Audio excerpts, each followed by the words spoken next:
Inilah suasana para pelaku tawuran menjalani rapid test di Aula Mapolres Pelabuhan Makassar, Senin 22 Februari 2021.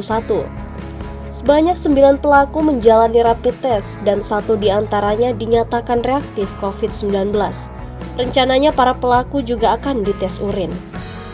Namun ada yang menarik saat petugas menyuruh para pelaku untuk mengakui apakah pernah mengkonsumsi narkotika atau tidak.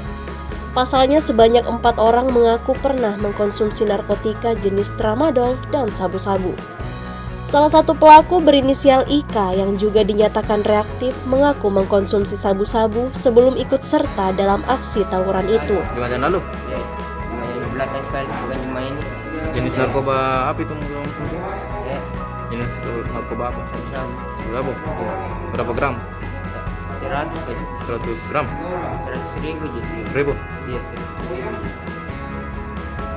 Hasil pemeriksaan mereka mengakui semua ya kegiatan tawuran, dan juga mereka mengakui sebelum tawuran ada yang sempat memakai sabu, ada yang pakai tramadol, dan ada juga yang minum minuman keras sebelum mereka tawuran. Usai menjalani rapid test, para pelaku digiring kembali ke ruangan tahanan. Namun Ika yang dinyatakan reaktif dipisahkan oleh teman guna mencegah penyebaran COVID-19.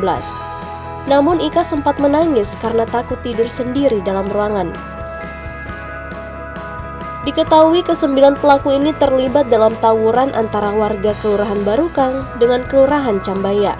Mereka diamankan karena kedapatan membawa senjata tajam. Dari Makassar, Suparman, Fajar.co.id melaporkan.